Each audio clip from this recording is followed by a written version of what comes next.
Bismillah ar-Rahman ar-Rahim. Hello and welcome people to Footy JUDGEMO. Man United are moving into new era, new direction. Xerxes done. It looks like the elect is going to be done soon. And also they are moving towards Ivan Toney to be the third striker after Rasmus Højlund last season and Xerxes this season. Branthwait deal is off, but still Yoro is still on the table because Real Madrid are not going to bid the amount that Lille wants. Maybe Man United can convince Yoro of joining them. Chelsea now are in talks to actually try to bid for Julian Alvarez, who wants to abandon the ship. Another one that wants to abandon the Man City ship. Ederson might go, maybe Kevin De Bruyne, we actually don't know. But Man City are right away linked to Dani Olmo from RB Leipzig. They are looking to do the deal before Tuesday, right after the final, as Di Marzio said this morning. So Man City looking for a replacement right away. And Arsenal are linked to Joao Felix, one of the worst links that I've seen in the last 2 weeks. Of course, Joao Felix to Arsenal. If I see this deal, I'm literally just going to say, like, let Man City win the league just for Joao Felix not to win the league with Arsenal. Of course, one of the compilation players that we've seen in the Euros, Atletico Madrid, Barcelona. But listen, Arteta's going to get his midfielder, Mikel Moreno. They're moving for Joao Felix. Does that mean they don't have money? They're looking to loan players or go to cheap options. We're going to talk about that. But listen, I'm here with a fantastic and a brilliant panel, of course, with Mina, of course, right here. It's Mina from, of course, Mina Football. Of course, you guys, if you don't know her, you have been living under the rock. The girl streams every day about everything. And she's wearing England shirt. She's supporting England today, of course. And I'm here with Charlie, of course, second time on the channel. Honored to have Charlie again here on the channel. Absolutely brilliant Chelsea supporter. And Giuseppe is here to talk about Arsenal, of course, talk about everything. But listen, people, if you're here now, hit that like button. The like button helps the channel move to the next person. And if you're here watching, and if you're watching this on the replay, hit that like button, people, because we need to get to 200, 300 likes live or when we're watching this on the replay. But listen, how is everyone doing today? I know there's Wimbledon going on with Djokovic playing Alcaraz. I'm not sure. I know you guys watch tennis. Yeah, I do. A little bit. It's not that great at the moment, I don't think. I was gutted yesterday. Obviously, the women, the Italian girl in the final, didn't manage to win though. I was gutted with that. But yeah, no, I was going to watch the final, but I'm here with you, Mo. Don't worry. But, I used to watch tennis all the time, actually. Yeah, like I'm a big fan. All the big tournaments, used to watch them all. And then it just got boring a little bit, to be honest. When Federer stopped playing. Federer. And to be honest, when that Federer, Nadal thing ended, I'm like, oh, I'm done here. I'm done. I don't like Djokovic at all. No, I'm not his biggest fan. He's arrogant. I don't like him. Listen, where do we start? Manchester United. Mo, I need to know what you've been saying about United the last couple of days. What have you been saying? What have you been saying? I've been saying things that are objective, though. You say objective a lot. It's not objective. Okay, You keep saying that it's objective. Let me just start. Okay. Number one, you said that your club, not you, said that Ten Hag is not going to have a say in the transfers. And apparently he has the final say. Number two, you're only linked with freaking Dutch players. So what does that tell me? Okay. I'm not in the club. I don't know what is happening behind the scenes, right? We as YouTubers, what do? We talk about the reports, right? We talk about the news that we know about. We're not in the background. I'm not sitting with Dan Ashworth and Ratcliffe in the room, right? But all I see is you are linked with Dutch players. And that means Ten Hag still has the final say. Is the Jared indications Branthwait are there. This is not a bad assumption, though. But is Jared Branthwait Dutch? And he's even off the table Is Ivan Toney Dutch? Is Ferdy Kadioglu Dutch? Did you sign Ivan Was Toney? Michael Olise Dutch? You never linked with Michael Olise. We were linked with him. It was only Chelsea there. You were never serious about Olise. This is how I know you're not reading the full reports. You're being biased, Mohammed. Don't be biased. Mu'min, Mohammed Mu'min, whichever one. Don't be biased. I'm not biased. Don't be biased. But if you're linked with Delict, Xerxes, Xavi Simons, right? Am I wrong? These three Dutch players is going to happen though, realistically, because I don't. To be honest with you, yes. I don't think it's going to happen. I think it's going to happen. I'm going to tell you why I think it might happen. Okay, I'm not saying it's going to happen, but I see a chance why it's happening. Number one, he's Dutch. Okay, just hold on. That's for real. Number two, PSG don't need to sell him now. They actually just want to get it. So what PSG want now is for him to play next season so his price will go up. Because I don't think PSG can sell him now. They need to sell him next season. Otherwise, Barcelona will make half the money. That is the reports. You guys know that. That's why PSG are looking only to loan him this season as well. So that's why I see a Man United on the table. He's going to get a lot of minutes. He's going to play. Still, Man United are still one of the most covered teams in the world. So his name is going to be there. Unless he goes to Bayern Munich, by the way, and Bayern Munich still have Michael Olise. They have Harry Kane. They have Musiala, and they still have Gnabry and Leroy Sané. Is he going to start? No. Is he going to get enough minutes? No. I think he would start. United, yeah. I think he would start at Bayern Munich on the left side if they don't sign Desire Doué, because I know that's the guy that they want to sign. They just had a bid rejected. Yeah. The reason why I don't see him coming to Manchester United is because I think he's going to go back to Leipzig on loan again. I think PSG haven't decided what they're going to do with Xavi Simons right now. And you're right, they're going to try to drive up the price. But if he comes to Manchester United right now, yeah, where's he going to play? Where's he going to play? He's going to play on the right side. Where's he going to play? On the right side, right? Yeah, you have Anthony and then you have Amad Diallo. And you got Garnacho. That's two out of Eric Ten Hag's babies. I'm not saying he's better than them, by the way. I'm not saying Garnacho is better than Xavi Simons. Okay. I'm not saying Anthony is, but I'm saying that Garnacho and Anthony, even Jadon Sancho, we don't really know what's happening right now with his situation. Now, if Eric Ten Hag has specifically requested Xavi Simons, I can imagine it's because of also his experience working with Ruud van Nistelrooy at PSV. Remember, Yes. he was at PSV with Ruud. Now, that is also, I think, correlated to the idea of Jared Branthwait. Jared Branthwait worked with Ruud van Nistelrooy at PSV as well when he was there on loan. Ruud van Nistelrooy has a history of being able to develop talents when he was a manager. So that in that instance, it makes sense. Xavi Simons for me is great, but I don't think United go to PSG and they walk away with Xavi Simons. I think it's more than likely they'd walk away with a player like Ugarte, because that is what United need right now. And on the topic of the transfer for Man United, we're linked to another striker. We've just signed one striker right now, yeah? He's going to be announced. We're linked to 2 free centre-backs, but we're only linked to one defender, which is really the root cause of Manchester United, like the root problem of Manchester Linked United. to three defenders. Yeah, 3 defenders, yeah. 3 defenders. Midfielder. Okay, so I heard I'm that you're saying wrong. Okay. midfielder, we're linked to 1. And even that 1, there's not really much story developing. And that's where I'm worried. And I'm sure a lot of United fans might share a similar sentiment, because United's biggest issue over the last 10 years has been midfield. It's been the midfield. It's been a big problem. Especially Casemiro came, he kind of like covered up some of the cracks, and then it started to show again. United have only been linked to Ugarte. Even that talk has slowed down because the price variance. I think the price difference of what PSG want versus what United want to pay is kind of different. I just don't think going to PSG and walking away with Xavi Simons is the smartest deal to do right now. I would take Xavi Simons any other day of the week. I'll take him any other day of the week. But I think United need to be smart and fill the gaps where it needs to be filled, and then look to other things. Like, for example, with Ivan Toney, I've been saying after Xerxes and United obviously have Højlund that I would like United to sign a 3rd striker, right? But I said that I would only like them to sign a 3rd striker once they sign a midfielder or 2, once they sign a centre-back or 2, and once they sign maybe another left-back. Then you should sign a 3rd striker. But what happens when United sign a 3rd striker and they bring in 2 centre-backs, but Luke Shaw is on half of his legs and Malacia can barely play? What's going to happen at the left-back situation? We're going to have the same situation that we had Lisandro Martinez.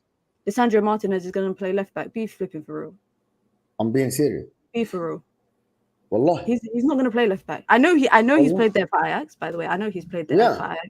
But I don't see that happening. Okay, so if you signed De Ligt and you got Branthwait, do you think Lisandro wouldn't start on the left? Do you think we're signing Branthwait, though? Now that they've sold... He's off the table already. Fabrizio said, Ornstein said that he's off the table because... Yeah, I don't see it happening. Unless Man United bid the actual 70 million plus 10 million bonuses that Everton want, he's off the table.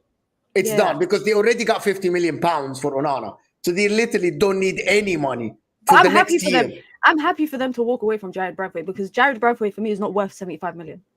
And there's no one that can tell me. There's no one that can tell me that he's worth 75 million. There is, in this world right now of defenders, there's not many players that are worth that big 80, 90 million price tag. And Jared Branthwait, for absolutely no reason, is he even worth 75 million. So I'm happy for United to walk away from that deal. But then it leaves United in a situation where Lenny Yoro has to sign. They have to convince him to sign for United.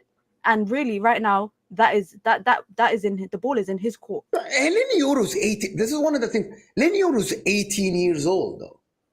I know that he has a season and a half, right, of playing. But you know what United are doing, I think United are doing where they're buying for what you're going to be in a year or 2. They're taking that gamble on players. Look at the players that United have been linked to. We haven't been linked to any made talents, people who are superstars right now. We haven't been linked to that, but we've been linked to But you players. can't attract superstars now. That's the problem. You just come on, can't. man. United pool, they could. We attracted No, wallahi, you can. worst. If there is any other club in the player for him. For once, I'm going to be cocky. This is what people think. Once I'm going to be cocky, and I'm going to say it. I'm going to say it. We brought Ibrahimovic to United. Mina, you attracted Ibrahimovic, you played for MLS. Mina, listen, Mina. Yeah, but you got his shirt up behind you.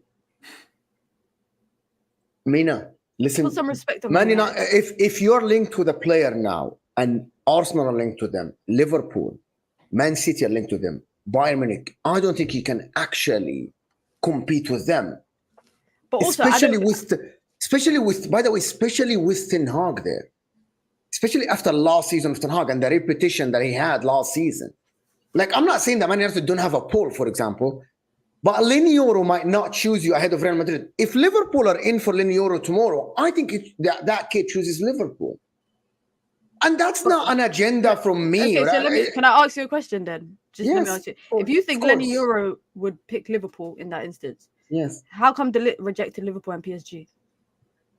Maybe he Are wants. you going to say Eric Ten? Ten? Are you going to say Eric Ten Hag? It's because of Eric Ten Hag. So Eric Ten Hag does have some sort of pull.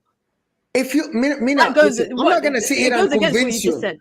I am not going to sit here and convince you that Man United have a bigger pull than Liverpool at the current moment or Arsenal. Like, if you want to believe that, be my guest. It's up to. I'm not because I don't have substance to actually convince you about this. I don't have substance.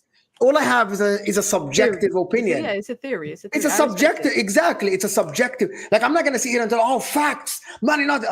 I can't. You know what I mean? It's how I see it from outside. The guys, can you guys come in? Yeah, Giuseppe and Charlie. Yeah, how do you guys like? This is like. No, I think that United. Paul, go on, mate. Go on. Oh, sorry, I was saying, look, United have got pull. There's no doubt they do. They're one of the biggest clubs in the world. But you know, the Real Madrid example. Like, I don't think it matters what football club you are. No one's. If Real Madrid want a player, other team is you can just forget it. You know, do you really want a player in Yoro, for example, who you know doesn't really want to go and would only be going because he couldn't get what he wanted? For me, like, Yoro, it could be good, but he's got Real Madrid written all over him. And then in terms of the other players that United are linked with, De Ligt. I like De Ligt, but for me, there'd be a concern that, in my opinion, he's not really kicked on since he was at Ajax. You know, the fact that Juventus are happy to get rid of him, the fact that Bayern Munich are happy to get rid of him. You know, what makes Man United think that he's going to be, you know, the solution to their problems at the back? You know, the guy's 24. He's still 24, right? He's got plenty of years ahead of him still. But for me, it would be a concern that really, has this kid got any better than what he was at Ajax? And why are big football clubs happy to get rid of him?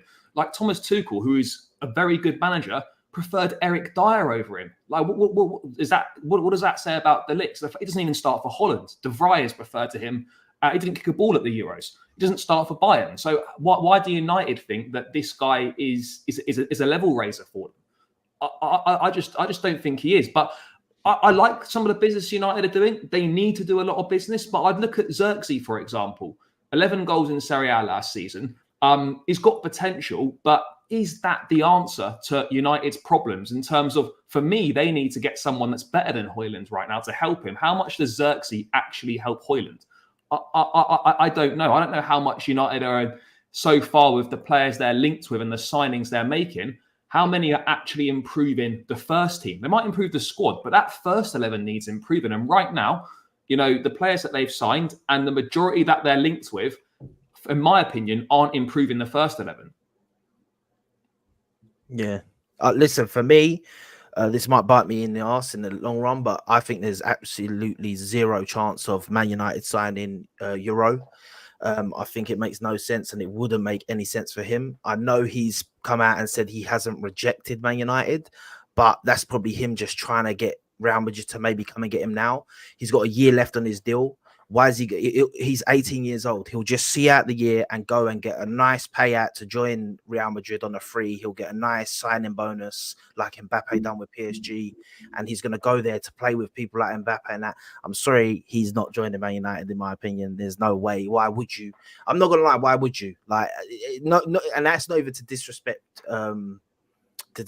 Man United, but you can go to a team that currently have like a signed Mbappe and all that, and you can go there. Maybe have to wait 1 year, but be there. Or you can go to a team that finished like shockingly in the league. You won a cup, but the manager's not all that.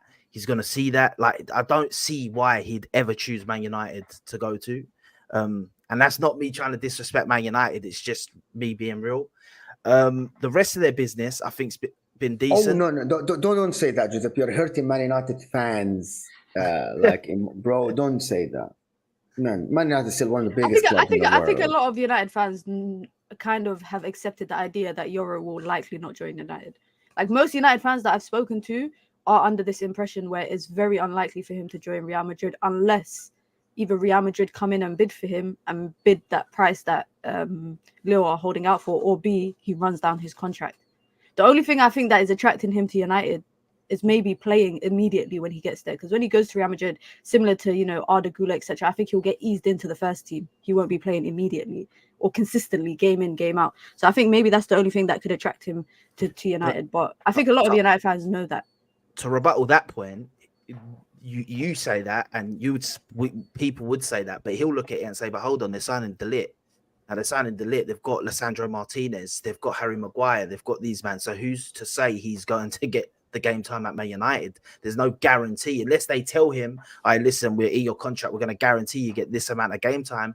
There's no guarantee. And if he's got enough belief in his ability, which I think he does, he'll go to Madrid and believe he can get into the first team as soon as possible. And the only other thing I think that Real Madrid obviously have is that if the player chooses not to go anywhere else but Real Madrid, I actually think come towards the end of the transfer window that they accept the Real Madrid bid and take less money. They'll get him for less because they don't want to lose him for free. Yeah, exactly. So we know that if Real Madrid are so calm, that tells me that they've got guarantees from him that he will wait for them. So the same thing with Mbappe. Look how calm Real Madrid were with the Mbappe stuff, and they ended up with him. So I think that's that. But I wouldn't even really worry that much if I was Man United about that. Listen, he's a great player, but like at the end of the day, Real Madrid's Real Madrid. It's hard to pull anyone from them.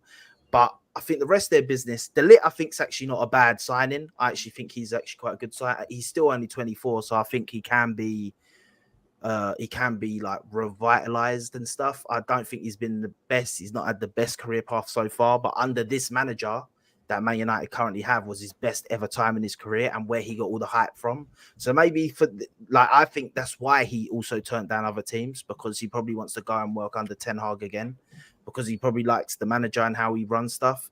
I think the Xerxes signing was okay for what they want. Listen, Højlund's still young, and I think he's a great player, and they're obviously putting their stocks in him. So there's no point really going to sign like a superstar because you're just replacing him at that point. So I think that's a good signing. The Toney links are weird because I was thinking, really? Like you've just signed Xerxes and now you want Toney again? It seems like old Man United just trying to throw money at certain players. Like the little hints of that do seem to be seeping in again with certain links, but we don't know how like real the links are. But once as you said, the midfield is where Man United need to focus on. Like you got Kobe Mainoo, and it's like next season he's going to be probably your main player in Man United. He's definitely arguably Man United's best player. I think you need to focus on him and building a midfield around him. So they should be looking to bring in like one or two midfielders to benefit having that midfield. But it's still early. This is another thing I say to Arsenal fans. It's still early in the transfer window in a sense. Like the Euros hasn't even finished yet. So there's going to be transfers that we ain't even heard of yet that are going to start coming out of nowhere in the next couple of weeks. I think once the Euros is finished tonight, all the focus is going back to Premier League and the leagues and back to like the transfer window rather than people being at the Euros and all this, because certain clubs don't want to do business when people are at the Euros and stuff. So I think it's a little bit early, so I wouldn't panic for anyone yet. But yeah, Man United's business has been decent. I think that they've showed a bit more about them, about not throwing money about. I think that's the one positive that Man United fans need to take into consideration, that they're not just chucking 75 million at Branthwait, because he's not worth that. Let's be honest. He's a good player, probably worth 50 million. But if I'm Man United, I'd say if they ask me for 75 million, I'm telling them to F off, and I'm going for Guehi at Crystal Palace that you could probably get for around 50 million. Apparently Crystal Palace are pricing him at 65, and his price is only going up because of the Euros. Yeah, but Crystal Palace is someone you can. When they lose Harry tonight, Maguire. the price is going to go down. That's what's going on. Unfortunately, that's not happening, man.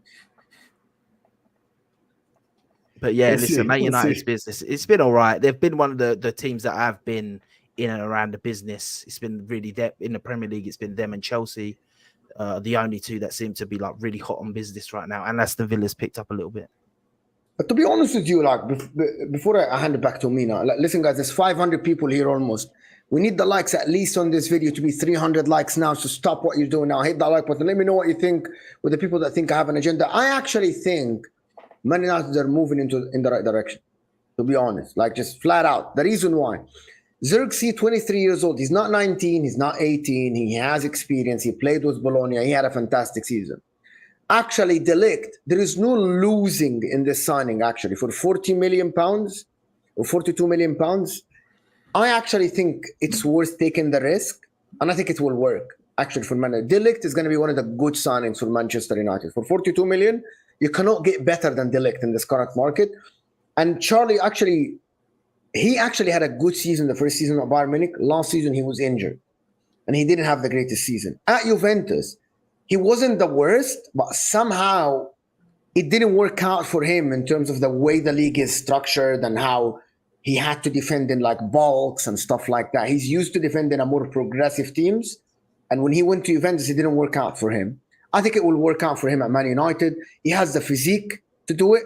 He has the strength to do it. He has the speed. I think he's going to work for Man United. Manuel Ugarte is one of the smartest signing for Manchester United if it goes through.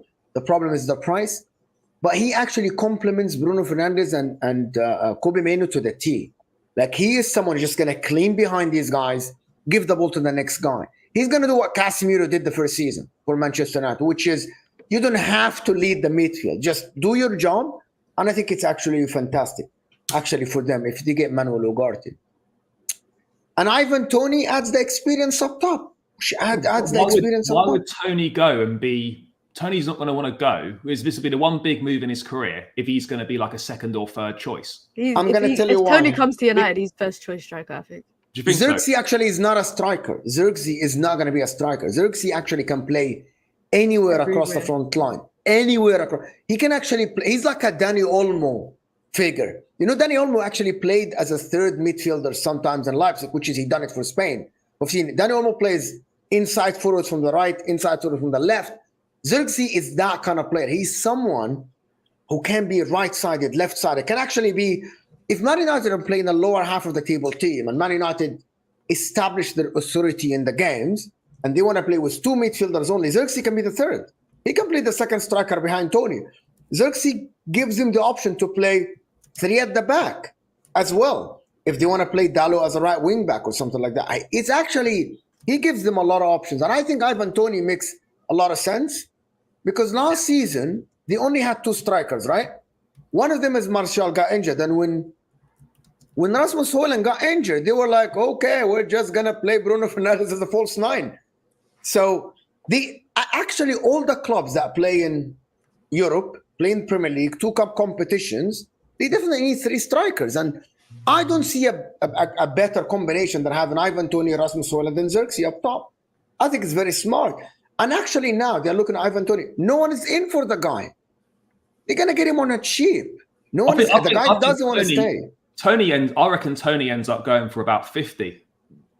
He wants to leave. He has the upper hand. He's got 1 year left on the contract as well. I think, honestly, 50 mil would probably get him. Not even. I'm thinking less than this. I think Brentford might be forced to take a cut on his transfer. If he only wants Man United, Charlie...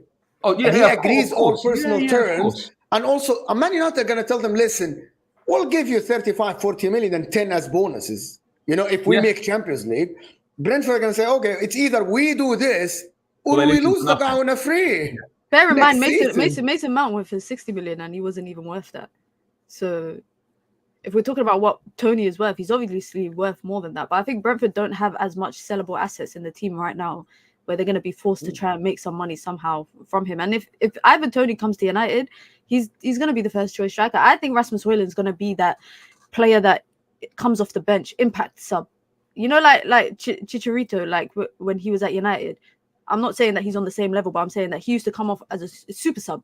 When you need a goal, when you need extra legs in the front line, you need someone to press, Sir Alex Ferguson would bring him on. I think Højlund would be that, and I would be happy with that because I think he's been his best, especially the latter stages of last season when he was coming on as an impact sub. The last couple games when he was impact sub, he was really good for that. But I don't know, the Ivan Toney thing, I just think sometimes I love it. I like it, but I'm just like, how realistic is it? How realistic is it? Is it that he's just pushing for a move? Isn't it his camp said that he actually already said that he wants to join Man United? Because I think Arsenal said we're off the table. Chelsea said we're done here with you. And Spurs don't want to pay anything for the guy, which is until they sell freaking Richarlison, which is nobody wants to buy the guy. I always thought Ivan Toney would be a good fit for Spurs, but obviously that's if they get rid of Richarlison, because that's what I think they're nobody wants. The striker. But I want to move the conversation a little bit for the next 5 minutes on a couple of things especially for Charlie. I want to ask you about Man United specifically. I asked this question when Mina was here we had Nina and we had HUSAM and we had Mina about like 3 weeks ago.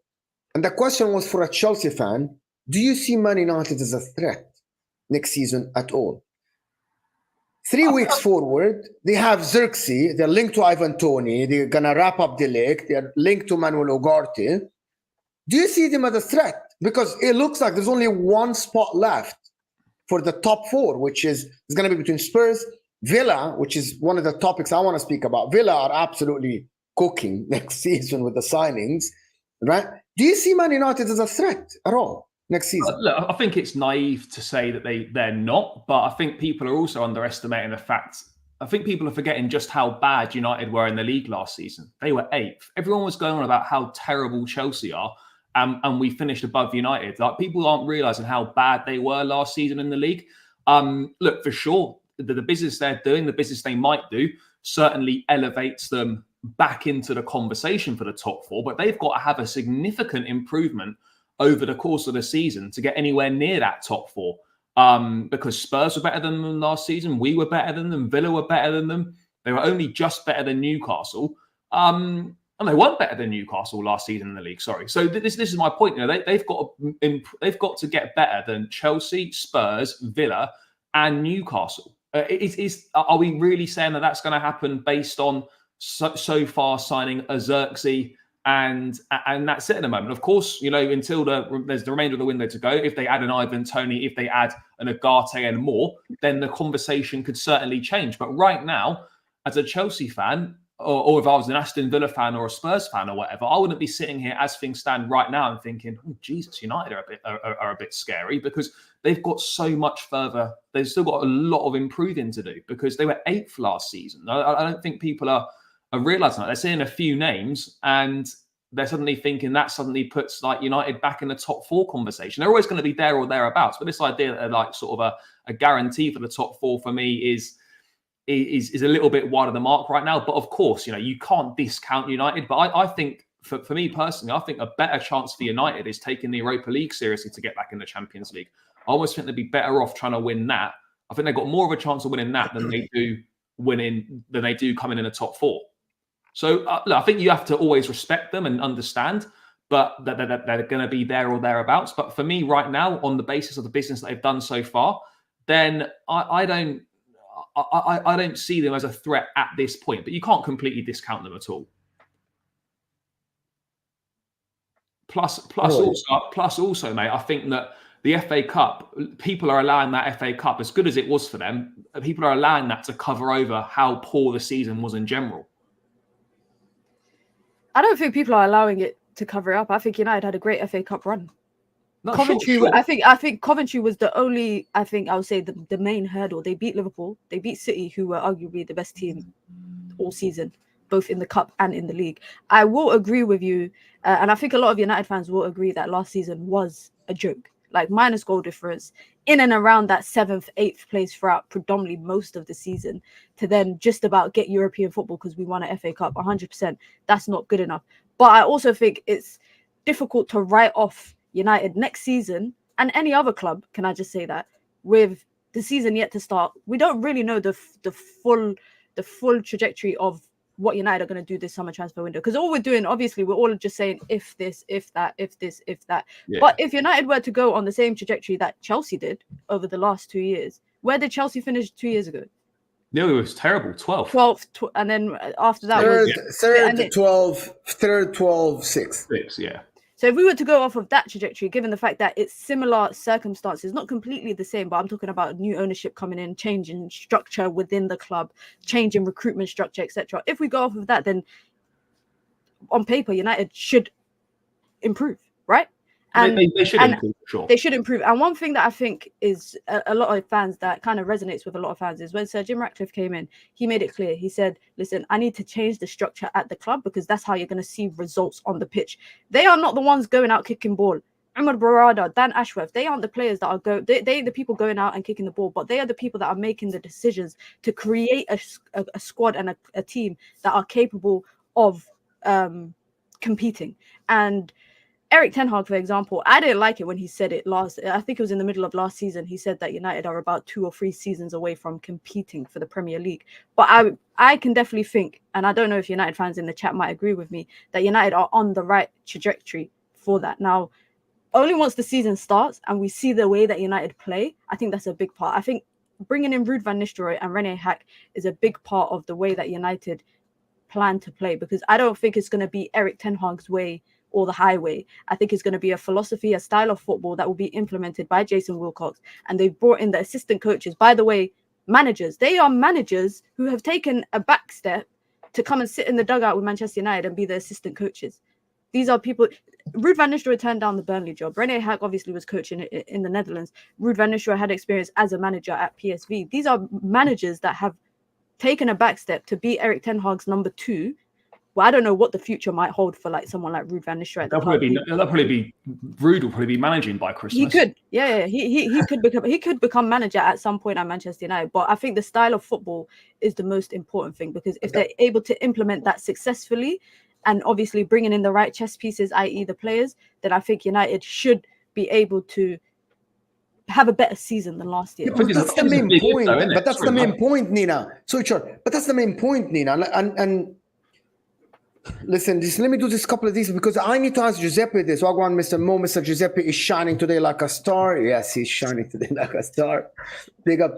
Aya here is saying, in my 20 years watching the Premier League, I've never seen a team who had a negative goal difference like a previous season and go on to challenge and make top 4. But that brings the question. Thank you, Aya, for the super chat, because that leads me to the question I was going to ask Giuseppe. Isn't the main guy there, Eric Ten Hag, already failed last season? The signing looked good, the structure looked okay, Van Nistelrooy looked good, all the movement in the transfer market, but at the end, you have the guy that failed last season. And that's the main guy. That's the guy that's steering the ship at the end. Yeah, I'd argue that that's probably the most negative part that Man United fans should be looking at, that Ten Hag's still the manager. Like, I know there's ways to look at it. Maybe he just had an off season and they can move forward. He still won a cup, etc. But I feel like there'd be a bit more confidence if I generally believe there'd be more confidence in Man United as a fan base and more worry from other teams if they had sacked Ten Hag and actually made Van Nistelrooy the manager of Manchester United. I think that would have been more exciting for Man United than what they've actually done. But listen, at the same time, I do want to give Man United a little bit of leeway with last season, in the sense of like they had a butchered defense for a lot of the season. They had like a lot of injuries at the back that they seem to now be trying to improve on by signing the De Ligts and stuff. So maybe that's another reason they kind of really faltered towards the end, because don't forget there was at one point last season where Man United fans were talking about them being in a title race with Arsenal and Man City. So like all of a sudden they just capitulated, which might be a bad sign, because that might be the manager, but there might be external things. The only other positive I'll say for them with the manager situation is he's now just the coach. He's no longer the manager. Apparently now he's just like, it's literally just focused on the team and the players. Everything else is sort of like the board and stuff. They're dealing with all the other bits. So listen, maybe it can be positive. He's obviously made up with Sancho, so it's showing that he's moving forward with certain things. But, and I say a big but, I don't rate Ten Hag personally as a manager. I don't think the Premier League's for him. I do not think he will be challenging personally for the top 4. If he does, it's going to be the players sort of helping him out. I don't think him as a manager is good enough. I don't think he'll be managing Man United come the end of the season. I could be wrong. I don't think he sees a season out. Honestly, I think he's done before the end of the next season. Yeah, like, it's not really backing your manager, is it, by offering him a 1-year contract extension? It's like, this is the guy you want. You give him 1-year extension. That stinks to me of we don't know. There's no better options right now, so we're going to stay with you for an extra year. That's why he stayed. And then there were no better options. They couldn't get who they wanted. Yeah, he's there by default. I do think that's going to be. We're going to see. Obviously, we never know. Listen, Ten Hag could turn it around. Like the first season he had was okay. Like he finished third. It was good, bro. First season was good. They were the second best team in the country at home. The first team was good, bro. But The first then season, second I actually thought he would move. To be honest with you, Giuseppe, when I watched the first season, I thought this guy will absolutely be much, much better the second season at Man United with the home form they had. Bro, they used to control teams at home. And it wasn't only by having position, it was the ball was where they wanted. They used to move the ball or they used to create chances. And I thought, played good stuff. Bro, they were playing good football at home. They were the second best team at home. Better than Arsenal at home. I think that first season. And then somehow the away form transformed into the home form, and it became both home and away bad. And instead of improving your away, and I don't know why. A lot of Man United fans say, because it's Lisandro got injured. And I'm like, that is usually a bad sign.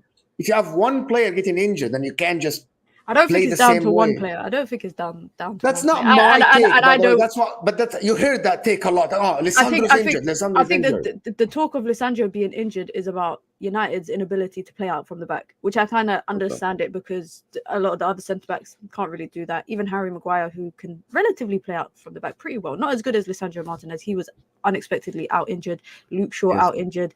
Malacia non-existent the whole year. I think the injuries was a big part of the way that United were playing. Dropping off massively as well. He's got 30 odd goals a season before. His drop off, but I think what didn't also help Erik ten Hag was his reluctancy to abandon stuff that wasn't working. You already know that United have fallen short in a lot of areas, and he consistently tried to play with this lone six.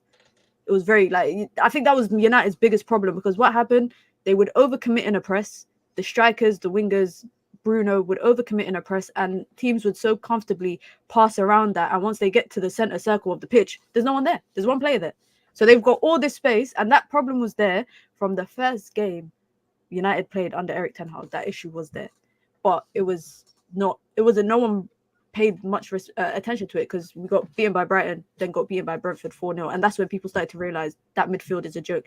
And I think that's where Erik ten Hag will fall short at Manchester United, is his stubbornness and his reluctance to change things that are clearly not working. And when people say he's not made for the Premier League, I think it's because of that. I think it's because, when he was in the Netherlands, he was able to get away with things. We look at that Netherlands, we look at that Ajax team that he took through to the semi-finals. Let's be honest, guys.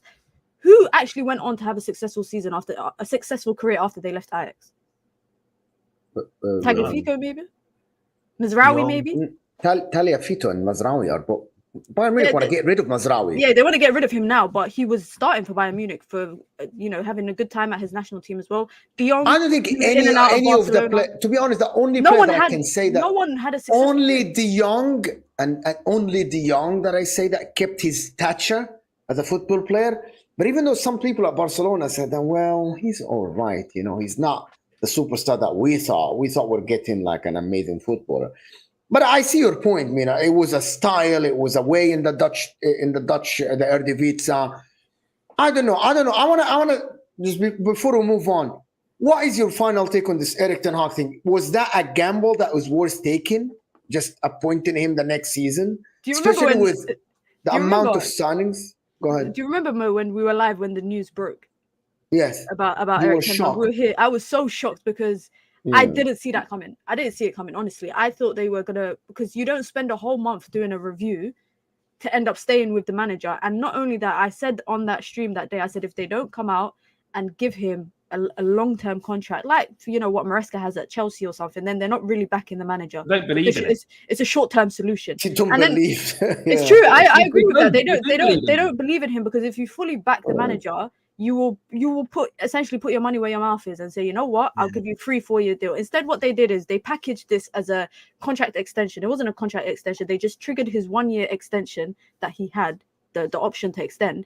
And so his contract expires in 2025. That's it? No, in 2026, because it was meant to expire in 2025 and he had an option to extend. So they just extended that option and said he's here for 2 more years. But it's not a new contract. It's not new terms. They haven't changed anything, by the way, of his contract about transfers, etc. They have not changed anything. They haven't changed his title. They just gave him that 1 year extension. For me, is while they steady the ship and they fully decide, okay, which path are we gonna go down on? And I said, when they brought in Ruud van Nistelrooy, I said maybe they're bringing in the type of manager they might want to kind of get the ropes. Now, I don't know. Honestly, Eric Ten Hag, I think it could go two ways. I think he can go on to be very successful, especially like this Jadon Sancho situation is a way to kind of look at it. They were kind of what's the term? They both of them were standing on business. You know, Jadon Sancho and Eric Ten Hag, neither of them were budging. They both felt that they were right. People come in, Dan Ashworth, etc., mediate between them, make the decision, and then they reconcile behind closed doors, and they keep it moving. Maybe that's what Eric Ten Hag needed. Maybe he needed in those situations to have less of authority and less of a say, and just essentially come to work and be the manager and coach the team, rather than having to deal with disciplining people and all of that stuff. And that's where the structure side comes in it. Now, if United next season, I can make a bold prediction. I think in the Premier League, it's top 4 or nothing, because there's no way that United can accept. You're the least one with the top 4 chances, it's still in my opinion. How can you say? Let me ask you guys a question, because I can't. I struggle to give predictions until the transfer window kind of fully takes shape, and I see what each team is working with. Very true. But I'm saying, as a fan, United need to finish in top 4, because last season when it was unacceptable. So the only way that you can improve off of that is finishing. I don't think Man United need to. I don't think Man United need to, and I think Man United need to get that arrogance out of their head, and not you personally, but just Man United. You don't need to finish. Are you saying that Man United fan base are entitled? Is that what you're saying? Yes, because all I'm going to say is this, right? You don't need to finish in top 4. You need to see improvement, and you need to see your team moving forward. So is that not finishing top 4? No. It's not about because. So you want United to go from Europa League to Europa League? No, but there's different levels of Europa League. If you finish remember you finished 8th with Europa League. That's different, though. If you finish 5th, and the reason you finish 5th is because Chelsea, this Maresca has an amazing first season, and they're doing really well when they get that 4th spot. And Man United improve a lot under Ten Hag. The team is taking shape. You finish 5th. That's not failure, because you finished 8th and you were crap this last year. Like, I'm being honest, and this is from an Arsenal fan, because I was one of the guys arguing when people like, Arteta this, Arteta that, da. As long as your team's moving forward, that's what you got to look at. This ain't. But that's your standards. You're projecting your standards onto Man United. Because I'm projecting realism and what life is in football and stuff. It's not. You can't just go from being crap to being the best and being up there like that. Just this football don't work like that. I think it's unrealistic to go from 8th to 4th. How is that unrealistic? Because I don't think you're realizing how bad. I don't think people are realizing how bad United were last season. But that's what I'm saying. I'm saying that the standards shouldn't be finishing out a top 4. United has to finish. No, it shouldn't be. Can I just ask Giuseppe a question quickly? Giuseppe, Arsenal finished 2nd 2 years in a row, right? Yeah. Are you happy with finishing 2nd again next year if it's by 1 point? Of course, or if it's on the same points, but I won't be happy, of course. But you'll see the positive. We've been second. We've been second for 2 years. There's a big difference there. If we'd finished, they're going like this, Mina. Man United are going like this. You need to literally steady the ship. No. I'm sorry, but before you go finishing second twice and then finishing second a third time in a row. That's not. That's shit. That's garbage. That's not going up. There's no trajectory there. You No. But that shouldn't be okay for Manchester United. But you're going down. You're going down. You need to steady the ship first, right? Before. So you think United finishing maybe 8th and 7th and then 4th is better more realistic? No, I'm saying that. The problem, you know that. My opinion about this is that I feel Aston Villa look better than you with a better manager at the current moment. I feel Newcastle with the links they have and with Toney coming back, them keeping Isak, Bruno Guimaraes, Anthony Gordon coming back. I think they look better than you. I'm not saying that Man United is out of this world if you finish top 4, because you might go and get Yoro, you might go and get Ivan Toney and that Ugarte and another midfield. That changes everything. But I would trust other teams. I don't know anything about Maresca. I'm not going to sit here and waffle about Maresca until Chelsea are doing this and that. Until I see, I know all the other teams. You know, we have watched Eddie Howe, we've watched Aston Villa play football with Emery. We haven't watched freaking Maresca. Maresca might turn out to be a bum at the end and they finish 10th. You know what I mean? But there are other teams that are better than you. We watched Ange Postecoglou. And if Spurs give Ange Postecoglou the tools, I feel he will have a better season than Erik ten Hag. That's how I see it. That's why I feel, Mina, like when I'm looking at Man United, I think your chances of making top 4 relies on how bad other teams are, not how good you will be. It's like, I feel like with the signing of Onana, we know that Aston Villa are being serious about keeping their place within the top teams. They aren't joking around. They went and signed one of the most midfielders in the league right away. 50 million, here's 50 million. They fixed their PSR and they signed this guy. And they are looking to strengthen. They have one of the best strikers in the league. They're going to get rid of Moussa Diaby and get somebody else. I think Villa are in a better place. Do you think Villa are in a better place than Man United or no, Mina? It's hard to say. Because they've had a better transfer window so far. They sold Douglas Luiz. They're selling Moussa Diaby to Saudi. They're getting money in the same way they're able to spend the money. And on top of that, they have to strengthen their team for Champions League, right? They have to. They can't go into Champions League this season with the squad that they had last season because they probably won't do as great. Now, I think Manchester United's situation is a bit different. I genuinely think the thing is, you guys are trying to paint every team with the same brush, and that's not possible. That's not possible. Right now, Giuseppe's telling us essentially that, you have to steady the ship and keep improving. But Arsenal have been doing that with no success.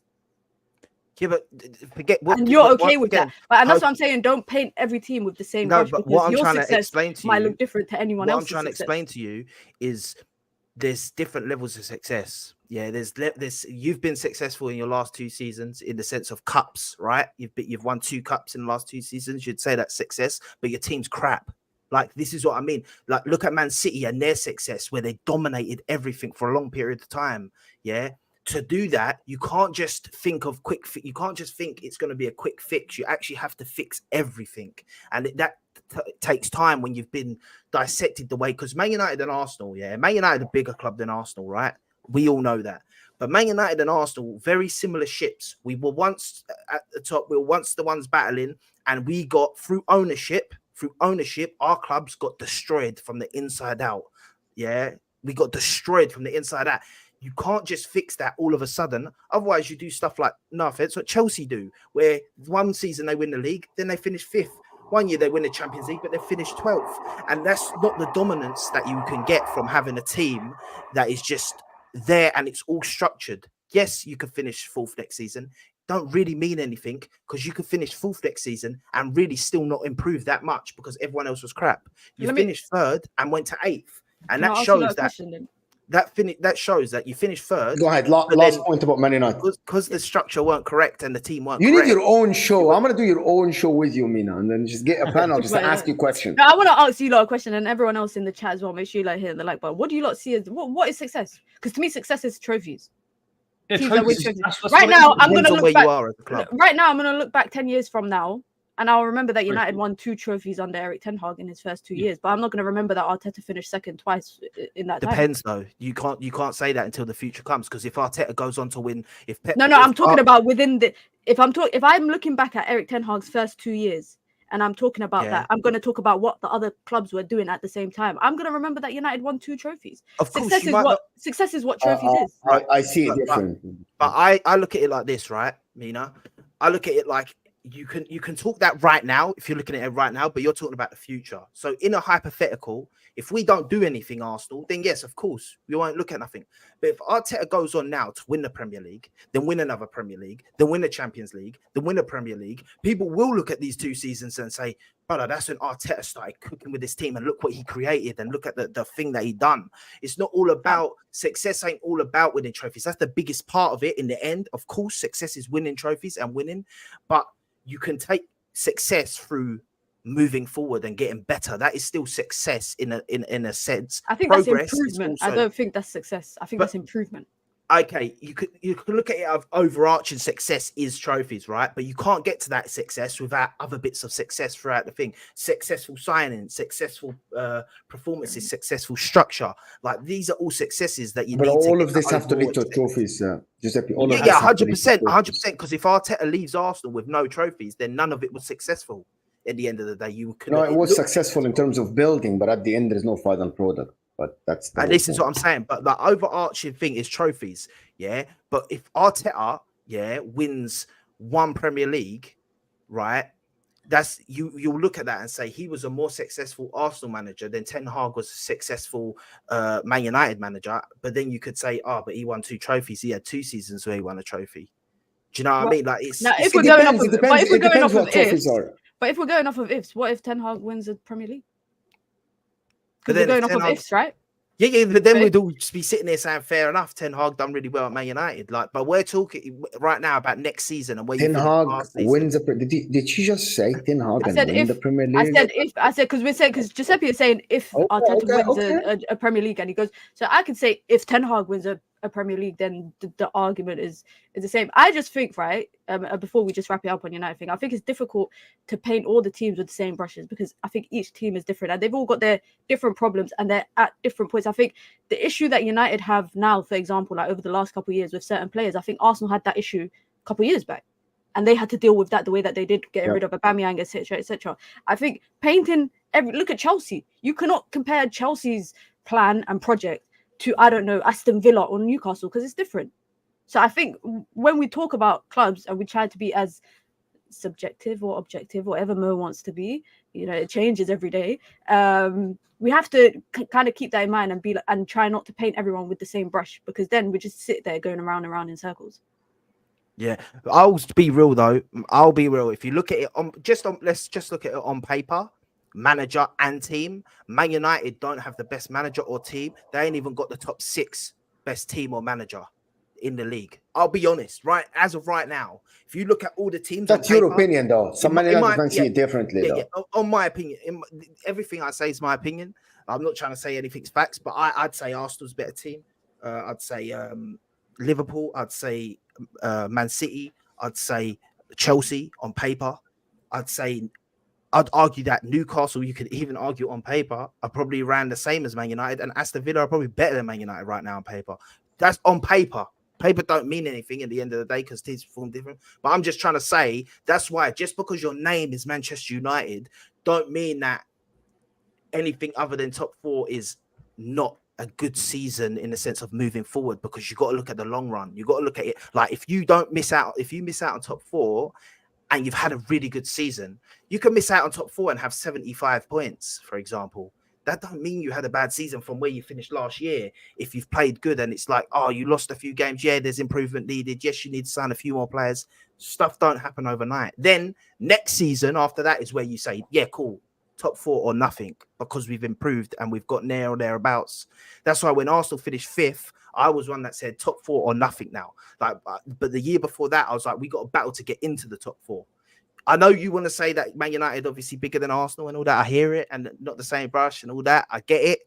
But at the same time, we are all football clubs and we all have to follow a thing because the game is different now. It's not like it used to be. Look at what Pep Guardiola has done to the league.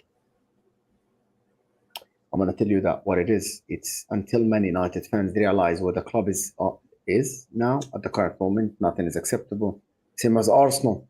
When Arsenal fans didn't realize what the club was at, so they kept demanding winning the Premier League. And just football, the difference between England and everyone else around the world, all the leagues, is that in Spain there's only 2 teams or 3 teams. In Italy there's only 3 teams.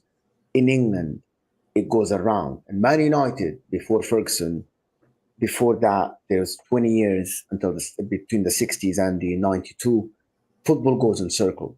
And Man United fans, if they don't go back to the top, they will realize, okay, we need to actually build back, like what Arsenal did. The Arsenal just need to win the league, and then we'll say, oh yeah, they're back. But Arsenal being back-to-back second, Arsenal, I don't think Man United fans are realizing where the club is at the current moment. They're hoping that the new structure will bring it back to the Fergie times, where they can challenge for the leagues, win the leagues. But that's what Sir Jim Ratcliffe said. He literally in the first interview said, we want to bring Man United back. But the first assignment is keeping Ten Hag, which is not a good sign, but that's the whole point. If they hired a new manager, I would say yes. A question here. Jonathan is saying, how was the structure changed? That's a question for Mina. United are just buying the best players available with little thought of filling holes, similar to Chelsea.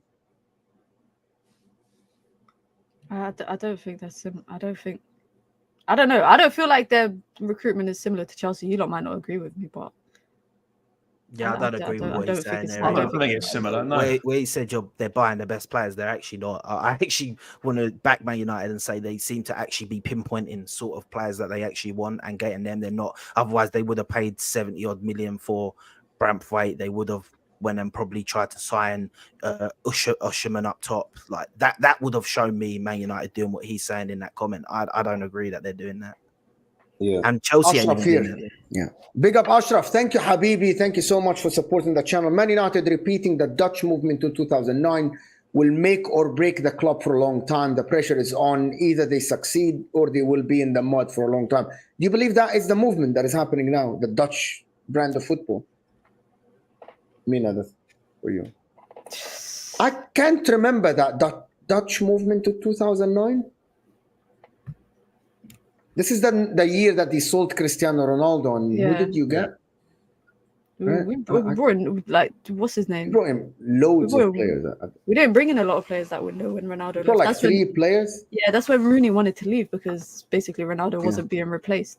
I think because football moves in, or sport in general is in like dynasties. I don't think you can repeat something that was done 20 or so years ago because the times have changed. Football's not like that anymore. So I wouldn't say that United are trying to repeat that process because I don't think it's possible. Times change, like Giuseppe said. Football's different now.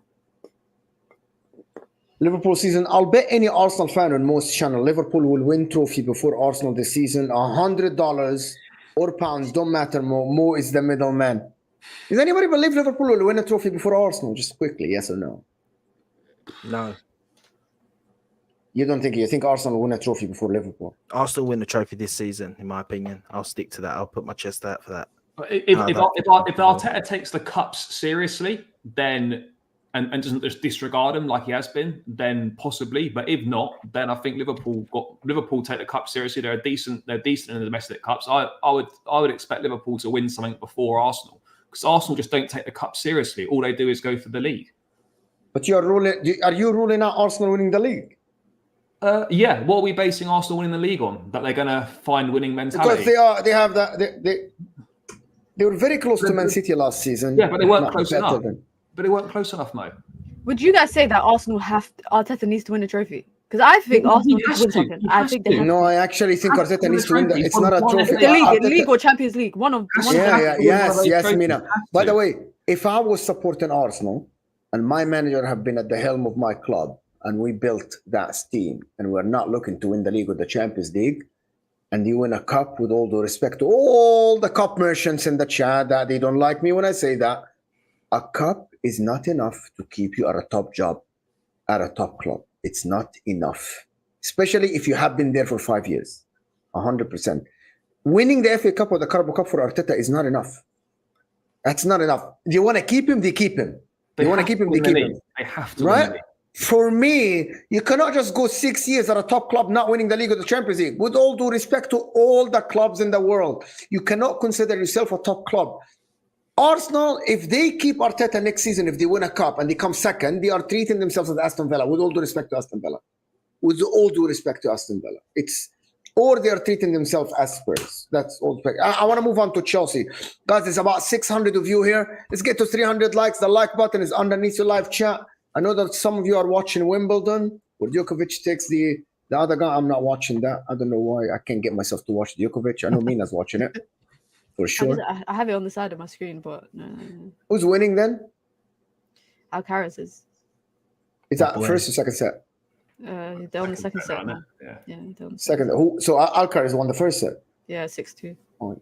No, 6-2. He smashed Djokovic there. Yeah, Alvarez is the guy, man. He wants it wrapped up before the Euros kicks off. He's not messing about. He wants to be at the pregame show. He's like him for the pregame show. He's like, I'm not even waiting. I want to watch the pregame show. Hopefully not. Hopefully England obviously win, but he could have an amazing day, mate. He could win Wimbledon and then watch his country win the Euros. Imagine that. It's not bad for a Sunday. Not bad for a 22-year-old. But moving on, I want to move on to Chelsea and Alvarez and how Chelsea moving in the transfer market. We've spoken about 3 weeks ago, I think, Charlie, before the Dewsbury whole deal. And how do you see this Alvarez thing going for Chelsea? Do you have a chance of signing Alvarez from Manchester City, who apparently he played the most minutes of any forward but he wants to be the number one forward for a club. It's not going to happen at City then, is it? Like, he's not going to be when Erling Haaland's at your club. They said they're going to talk to him apparently, but he wants.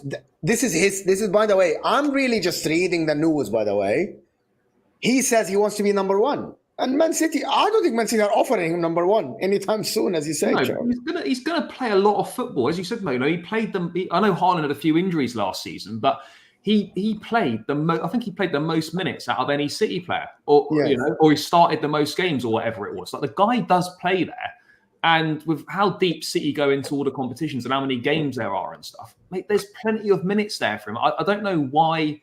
Like, anywhere else he goes, you know, is going to be a little bit of a downgrade in terms of being a first choice. Like, I know Chelsea, like, earlier in the summer, like, were linked to him when news first started emerging that, you know, Alvarez might be wanting out. But I personally, don't see Chelsea going for Alvarez, because I don't believe that we're doing big moves on the evidence of this window so far. The 6 signings that we've made, you know, aren't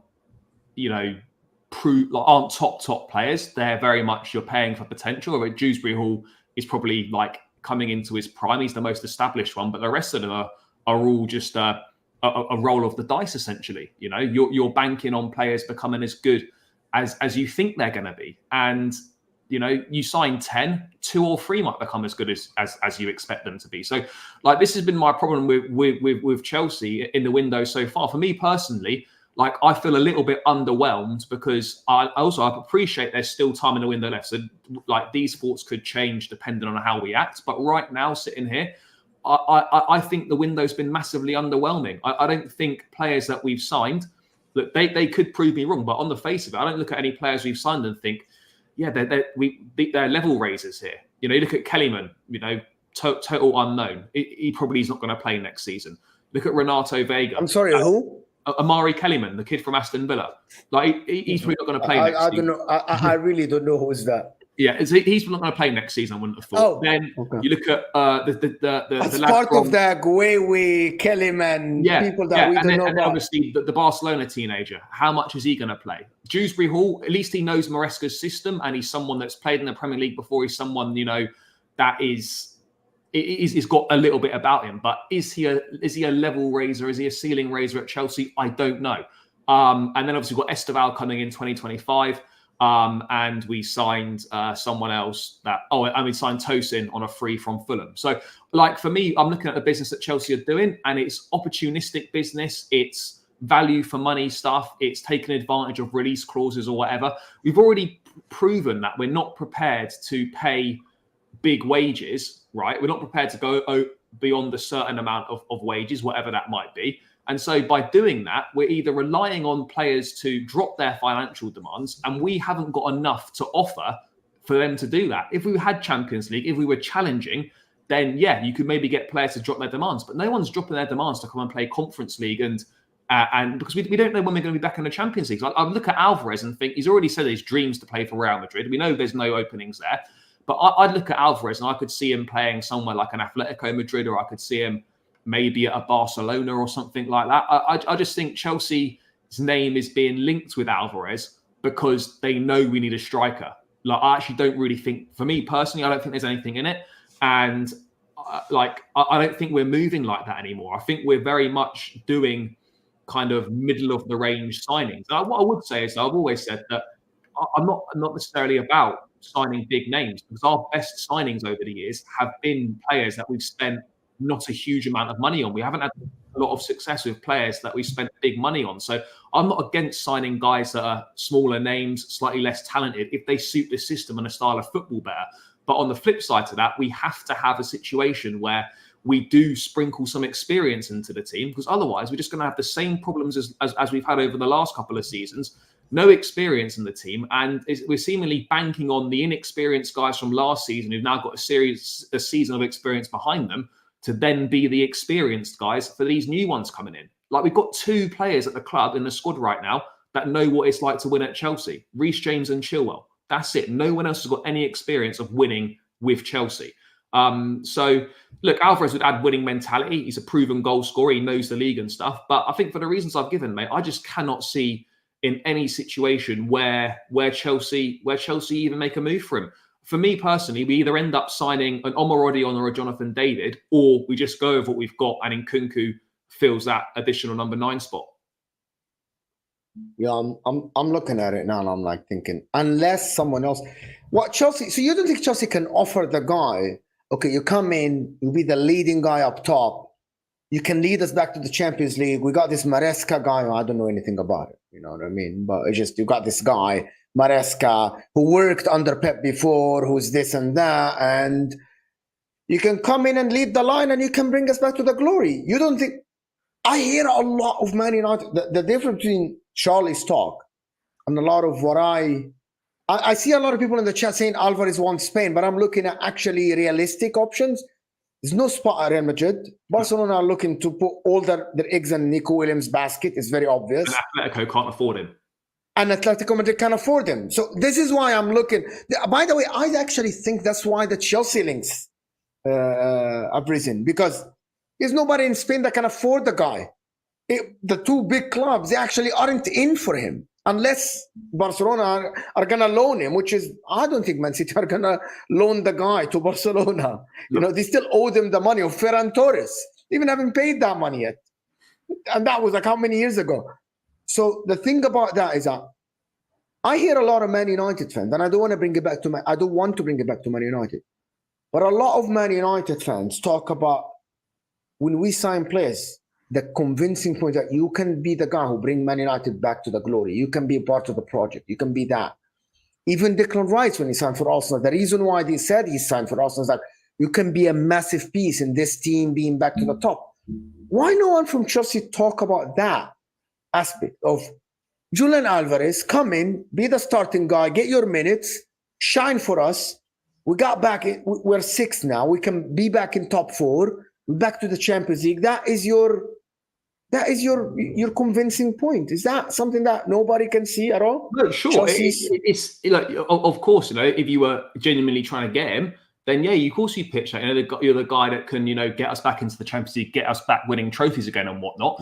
But I think the problem is, like, as much as I'd like to sit here and think we're definitely going to come in the top 4 next season and get back in the Champions League, the reality is no one knows when we're going to be back in the Champions League. It's 2 seasons now. As Arsenal know, as you know, United might know as well. You know, 2 seasons out of the Champions League can very quickly become 6, 7, 8 years. And then you are in big trouble. We whether we will or not, I don't know. We have to get top 4 next season, because if we miss out again on Champions League, these players that we signed on long-term contracts, I'm sure part of the pitch was, yeah, we're going to be playing Champions League football, you know, as soon as possible. If they're here 2, 3, 4 years, Champions League's not happened, they're going to start asking questions. This is not what we signed up for. We want out. So this is why it's so important that Chelsea get in the Champions League next season and make the moves that are going to make that happen. And right now, for me, even though we actually ended up being quite close in the end last season, right now for me, like, more important than any signings is keeping the players fit. If we can have Nkunku fit for the majority of the season, if we can have a Romeo Lavia fit for the majority of the season, and Reece James fit for the majority of the season, keeping those players fit for the majority of the season, in my opinion, now is more important than making any signings. Because if we keep those players fit, the squad is capable of top 4. Whether we've got the consistency to do it or not, the talent and the ability is there to do it. So for me, if we can keep those players fit, that's more important than any signings. I honestly think if those guys stay fit for the majority of the season, then we finish top 4 next season. But, you know, it's a big unknown under Maresca. You don't know what you're going to get. Alvarez, for sure, would be a level raiser, and he would make a big difference. And if we were to sign him, then I think that would be as close to a guarantee as the top 4 you can get. You know, I know, like, every time I'm looking at this Chelsea team, I'm like, the only thing that you guys did wrong is hire Maresca. If you had a De Zerbi, I would think you have a bigger chance. If you had a Pochettino, even, I would think you have a chance. If we stuck with Poch, I'd almost say top 4 could have been nailed on. I know there's never dead certainties, but there's, for me personally, I'm not saying we can't finish top 4 this season, but there would have been more chance finishing top 4 under Pochettino and attracting top talent, which is, people don't understand this. When I speak to some of the Chelsea fans, they think that not the manager isn't part of the pool. Like, when, massive. With all due respect, even I'm going to say that when Ten Hag raised the phone and called De Ligt, for example, still Ten Hag is an established manager. Yeah. Like, he's an established manager that was in a Champions League semi-final, has his name. You know what I mean? You feel you don't feel that's different. Arteta now, he might be an established manager. If he calls a Spanish manager, like, join our club. Arne Slot might not be an established. Maresca, I guarantee, if with all due respect, I don't know if Julian Alvarez worked under Maresca. He would have done, because Maresca was the assistant in the treble season. Okay, so he was. Yeah, he was Pep's assistant for the treble. So he was. But my point about this Maresca thing is that if Chelsea called tomorrow Leroy Sané and ask him, he's going to ask who's the coach. They're going to tell him Maresca. He's like, I don't know who Maresca is. Who's this guy? He has to look him up on Google. You know, that is part of the thing that Chelsea don't understand. That the manager is part of the pool. Yeah, because you're going to be working under this manager, and just people right now we're relying on the pool of the sporting project. That's all we're relying on, and the only players we're getting at the moment are players where Chelsea is a significant step up for them in their careers. You know, that's what we're getting right now. Like, at some point, the strength of the sporting project and relying on the project is going to run out, and I think, you know, this could be the first summer that we start seeing it run out. I'll always guarantee, if we were playing Champions League football next season, Michael Olise does not end up at Bayern Munich. So we're already feeling the effects of missing out on Champions League football, in my opinion. So the longer it goes on, the more problems we're going to have. And I think this window so far is, you know, showing that we perhaps can't compete with the big clubs in terms of getting the big players that are ultimately going to make the biggest difference. You guys see Chelsea the same? You're muted. Sorry, I was just saying, can I ask you a question, mate? Do you think that Chelsea, the ownership of Chelsea, care that much about Champions League football? Or do you think that they sign these players purely on profits and stuff, and purely on this thing of, because at the end of the day, you might have promised these guys Champions League football, but a lot of these guys that you sign, if they want to leave, you'll still earn good money on them. Apart from maybe like Enzo Fernandez, that one was a bit wild and stuff. Then you probably won't make no money on him or anything. But like these young Brazilians and stuff that you're signing and that. So do you fear ever that your ownership are going down that route of not caring as much about success and more caring about just making your club a business? No, look, I think it's twofold, isn't it? Like, football is a business. Like, whether fans like it or not, it is. I don't buy into the theory that they don't care about winning, because when you've been that successful in whatever you've been doing in life, you want to make sure that you don't spend whatever billions were spent on it, on the football club, to not want it to be a success. What I would agree with is that it does at the moment. What we're going for in terms of the recruitment, I appreciate on an Enzo and a Caicedo, when you spend over 100 million, you're not going to sell those players in 5 or 6 years' time for over 100 million. But I think you look at the business that we've done with the majority of the players that have come in, there are ages where there's resale value, and we've paid prices where, for the vast majority of them, if they do okay, you will see a return on your investment. So my concern would be that a lot of the business at the moment is being done, it's not being done thought on improving the team. It's being done on, you know, can we get resale value on these guys? And that's not, for me, a great position to be in. Like, what give me one good reason why Chelsea are not going to go and put 40-50 million pounds on the table for Ivan Toney. Why? Why? And don't just and people like the club will be like, oh, he's too old, and there's no resale value in him. Please tell me one player Chelsea have been linked with, or one player Chelsea have signed that doesn't have resale value. None of them. So this is my point. The reason why we're not going for Ivan Toney, because there's no resale value in him. Yeah, I think that's harsh truth, to be honest. But it's true though. Like, I want us. I'm not saying, look, this ownership has shown ambition. They've spent a lot of money. You know, only time will tell whether it's spent wisely. Some of it's been good. Palmer, Gusto, etc. These have been good signings. Not all of these signings are bad, by the way. But I just feel that, like, if we really want to push forwards, you've got to just break away from the recruitment policy just a tiny bit. Like, finding someone like a Toney would just make such a big difference. And just, Like, I just don't know why you wouldn't do it. The only thing I'm seeing that we wouldn't do it is a lack of resale value. That's literally it. There's no logical reason otherwise to not go and sign Ivan Toney or to go and try and do it. Yeah, I see your point. Listen, I know we have to end in like 2-3 minutes. I just wanted to touch on the Joao Felix links to Arsenal. I don't know if there is any truth to that or not. I actually don't know. Would he actually suit Arsenal at all? No, you know what? Like, if you could get him on a loan and we bought another striker and it was a guy that was going to be in the squad to come off the bench and stuff like that, I wouldn't maybe say no.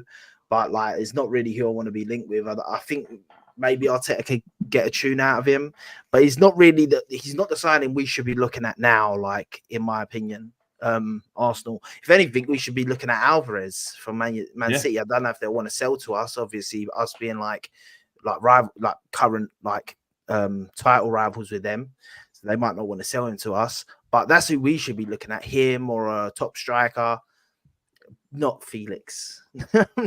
I'm just not a fan. Felix literally hasn't improved since he left Benfica. Yeah, he really. There's this thing with Benfica players, man. It's like really dodgy buying some of these Benfica players. Because I can't tell you a Benfica player that I can think of that's really massively improved after actually leaving Benfica. Like the past years, like there's probably a few. I mean, Ruben Diaz. I think Ramirez. You can never judge a player under Pep. You can never judge a player under Pep. There's a few, but yeah, I mean, Felix is one of them. Is weird, isn't it? Like, he's got all the ability and all the talent, right? Yet, literally, it's not happened for him anywhere other than Benfica.